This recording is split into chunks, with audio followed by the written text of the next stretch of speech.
మధ్యకాలంలో మనం చూస్తున్నాము జాతీయ రహదారులపై ఎక్కడ చూసినా కూడా పెద్ద పెద్ద ప్రమాదాలు సంభవిస్తున్నాయి, మృత్యువాత పడుతున్నారు. మనం మొన్న చూసాము కర్నూలు జిల్లాలో బస్సు దగ్ధమయ్యి సుమారు 23 మంది మరణించిన దాఖలా పరిసరిపోకముందే నిన్న తాండూరులో కూడా పెద్ద ఎత్తున ప్రమాదం సంభవించింది. అక్కడ కూడా పదుల సంఖ్యలో ప్రాణాలు కోల్పోవడం జరిగింది.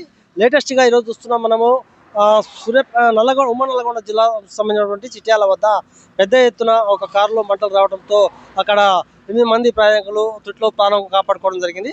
వాస్తవానికి వస్తే వాళ్ళు విజయవాడ నుంచి హైదరాబాద్ ప్రయాణిస్తున్నారు.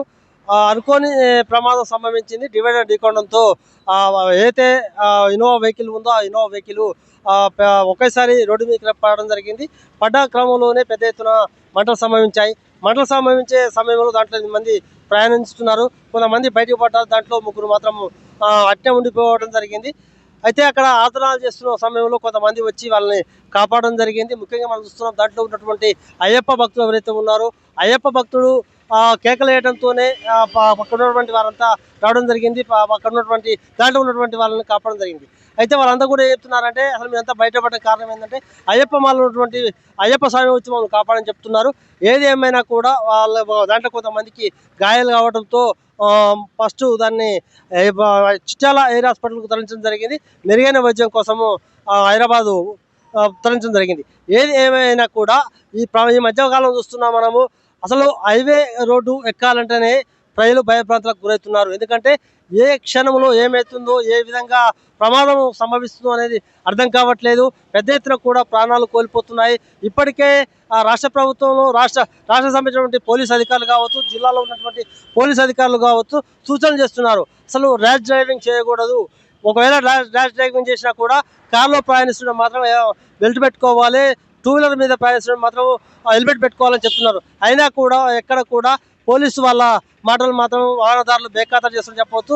అదేవిధంగా మాత్రము ఈ కాలం గడిచినటువంటి వాహనాలు కావచ్చు, లేకపోతే అనుభవం లేని డ్రైవర్లు కావచ్చు, వీళ్ళంతా కూడా పెద్ద ఎత్తున వాహనాలు నడుపుతున్న తరుణంలో పెద్ద ఎత్తున మాత్రము ఈ ప్రమాదాలు సంభవిస్తున్నాయి. మనం చూస్తున్నాము ఇలా చిట్టాల్సినటువంటి ఏదైతే ప్రమాదం ఉందో మన రిజల్ట్స్ లో చూస్తున్నాము. పెద్ద ఎత్తున కూడా ఈ హైదరాబాద్ నుంచి విజయవాడ నుంచి హైదరాబాద్ అయిపోతున్నటువంటి ఏకులు ఏదైతే ఉందో డివైడర్ ఢీకొని మళ్ళీ సేమ్ అదే పొజిషన్లో రోడ్డుకు అడ్డంగా పడ్డది. పెద్ద ఎత్తున కూడా మంటలు వ్యాపించాయి. అదే క్రమంలో అక్కడ ప్రస్తుతానికి అక్కడ మాత్రము స్లోగా వాహనాలు రావడంతో ప్రమాదం తప్పింది తప్ప అదే స్పీడ్లో మాత్రం వాహనాలు వస్తే మాత్రం పెద్ద ఎత్తున కూడా ప్రమాదాలు జరిగి ఉండేవి. ఎందుకంటే అక్కడ దాంట్లో ఉన్నటువంటి ప్రయాణం చేసినటువంటి కారులో ప్రయాణిస్తున్నటువంటి ప్రయాణికులు కూడా సురక్షితం బయటపడడం జరిగింది.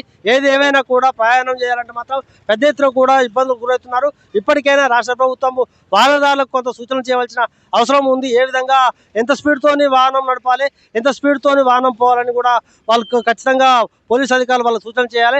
అంతేకాదు ముఖ్యంగా మనం చూస్తున్నాము వాహనాలు నడిపే క్రమంలో కొంత మత్తు పదార్థాలు కూడా సేవిస్తున్నట్టు తెలుస్తుంది. ఖచ్చితంగా ప్రతి ఒక్క చెక్ పోస్ట్ వద్ద కూడా తనిఖీలు చేయాలి. తనిఖీలు చేస్తే మాత్రం ప్రమాదాలు సంభవితం చెప్తున్నాం. మనం చూస్తున్నాము ఈ కారు ఏదైతే ఉందో పెద్ద ఎత్తున మంటలు వస్తున్న క్రమంలో కూడా పెద్ద ఎత్తున కూడా అక్కడ వాహనాలు దాన్ని దాటుకుంటూ పోయాయి. అయినా కూడా కొంత వాళ్ళు నెమ్మదిగా పోతే బాగుండేది. ఏది ఏమైనా కూడా ఇలా జరిగినటువంటి ప్రమాదం కావచ్చు, నిన్న మన జరిగినటువంటి ప్రమాదాలు కావచ్చు పెద్ద ఎత్తున మాత్రం ఉమ్మడి ఆంధ్రప్రదేశ్ రాష్ట్రంలో మాత్రం భయభ్రాంతులకు గురవుతున్నారు. ఎందుకంటే రోడ్డు ఎక్కితే ఏమవుతుందో మేము అసలు సురక్షితంగా ఇంటికి వస్తామా రావా అని ప్రాణాలు అర్చనలు పెట్టుకొని ప్రయాణం చేస్తున్నారని చెప్పవచ్చు.